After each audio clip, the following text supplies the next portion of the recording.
Right, how do you fancy going on a lazy man's tour of COVID London? So it is May the 6th, and I'm stuck in London in the nicest possible way, really. It's just that I had a filming project cancelled, so I'm in Trafalgar Square. There you go. There is Nelson stood proud. Have a quick glance around. This really is central London, but I cannot be bothered to walk the streets of it. So I'm going to jump on one of those bright red buses. It's cost me 20 quid, and I'm going to take you on a lazy man's tour of London. So sit back just for a few minutes and let's go sightseeing. A quick look around Trafalgar Square. There's Big Ben in the distance. We'll get there in a minute. House of Parliament. Beautiful buildings around the square, and these imposing lines, the 4 lions of Trafalgar Square sat guarding the column with Nelson sat on top. That wasn't put up until 40 years after his death at Trafalgar in 1805. And a very important man, don't forget, if it wasn't for Nelson, this video would be in French. Okay, one thing I didn't consider was this. With it being COVID, of course, there are barely any big tourist buses running, so I have to wait around in Trafalgar Square for how long I don't know, but we'll soon be on tour, I promise you.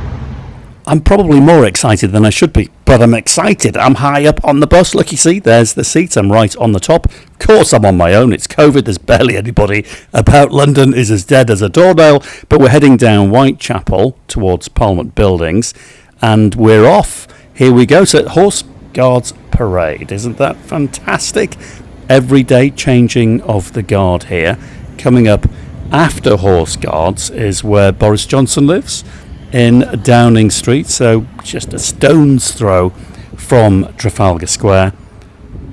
Here he comes. There are the famous gates. Let's see if we can see Boris. I wonder if he's in. It's much bigger and grander than you see on the TV, isn't it? So the left-hand side building, I think they're mainly offices, government buildings. Look to the right, you will see the famous facade of Downing Street. There we go, there's number 11 and number 10. Right, now we're heading off to see Big Ben. There's the Cenotaph, the famous war memorial erected after the First World War, I think completed in 1920. Lovely thing. Right, now we come onto Parliament Square. This is the Houses of Parliament, and see all the scaffolding? Not that one. Hang on, we're going to turn around the corner here.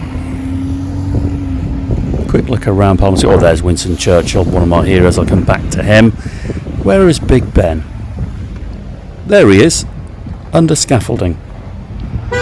So I've got to apologise for all the wibbly wobbliness. I don't have any gimbals or anything. This is just on my mobile, but that is the Houses of Parliament. There is Big Ben. There's Big Ben. Actually, Big Ben, I think it's just the actual bell itself. Isn't that the Elizabeth Tower? I don't know. I'm not a tour guide, but I'm going to stand up and show you the sights of London. And there is the cold, grey River Thames. Woo, blustery. Quick turn around, and there we have the full extent of the Houses of Parliament, also known as the Palace of Westminster, currently under renovation. Really impressive buildings, but let me show you something even more imposing. It'll just creep up on you, and I'm sure you probably recognise it. This is St. Paul's Cathedral. It's been sat here looking gorgeous for over 300 years, and in reality, when you're up against it, its size is quite shocking. It goes way back. Just take a look at that structure. Christopher Wren, of course, who is buried here. In actual fact, those are their famous steps. Think the Royal Wedding, 1981, Charles and Diana. So many big events have taken place here. And there are lots of iconic photographs from the Second World War with London ablaze and St. Paul's Cathedral just sat there in the middle of it. How it survived, I have absolutely no idea. City there is in the background. Now here is another iconic building, and you probably recognise this as well, and it's a building that is really important right now. We need this building. This is the Bank of England. For goodness sake, create some more money. It's what we need to get this economy back up and running, because London really, I know you see people around, but it is so quiet. It is painful. I've never seen London like it. So it's a great time to jump on a bus, I suppose, and go and have a look at the sights. But blimey, there's not much going on. Look at that, the big city in the background. Yeah, that's the Money District, and quite apt, I think, sat right above the old Bank of England. Here's a nice modern building. If you like this sort of thing, this is the Shard. I believe it's the tallest building in the country, and that's probably the best site in London. There we have Tower Bridge. A lot of people think it's called London Bridge. It isn't. That's Tower Bridge, and there's HMS Belfast. She saw action in the Second World War. That, I think, is an amazing sight. And on these tours, you cross the Thames all of the time. We're going to go round now in a loop, and I'm going to go over, sorry about my phone now, I'm going to go over the Thames and underneath that famous bridge. And there she is. This is Tower Bridge coming up. And I've got to tell you, one of my favourite places to drive in London. If you can bear driving in London, it is a bit of a nightmare, but I do quite like it. I remember driving under this bridge filming the Antiques Road Trip in a classic 1970s Granada. Felt like I was in the Sweeney or something. It was magnificent. Now, this bridge, it looks like it's medieval, and it was built to look ancient. I think opened in 1894. So in the scale of things, it's not that old, but it does look like a medieval castle, and of course built at the height of the British Empire, so money really wasn't an object. It was just beautifully built, and of course built to last forever. And the views you get from either side of this bridge are absolutely stunning. You just need to drive over it on a nice warm day. Here we go, we're going to go underneath now. This is lovely. It's a real sense of occasion being on this bridge. And because traffic is so horrendous in London, you always go over nice and slowly. There's an ancient building built by William the Conqueror. That is the Tower of London. It's been a lot of things over the last 1,000 years. The Tower of London, obviously a palace, a prison, a place of execution. It's got loads of ghosts in there. But it was also a zoo for 600 years, from the 1200s to the 1800s. That really was a zoo.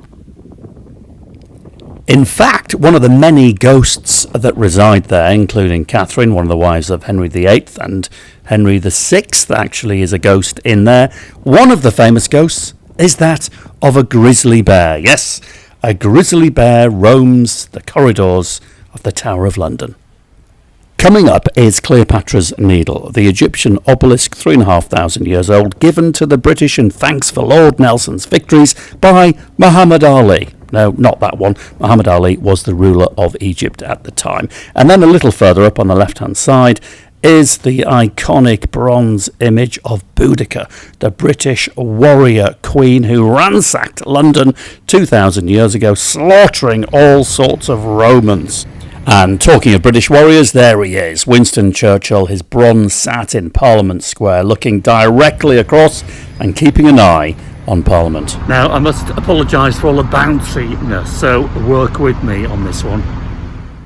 If you like going over bridges, you'll love one of these London tours. Off we go again, over the Thames, another view of the Palace of Westminster, the Parliament buildings.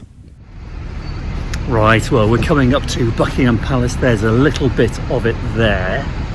There's some big posh gates. And we're just about to turn the corner. And here we go. Here comes Buckingham Palace. See if you can see it before me. This is all part of Buckingham Palace, I'm quite sure.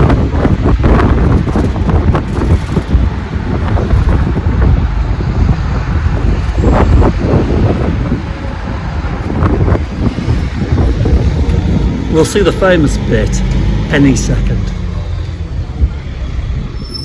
Yep, there it is. That's the famous image everybody knows of Buckingham Palace. Now, bright blue sky, but the weather is dreadful. Now, look at it.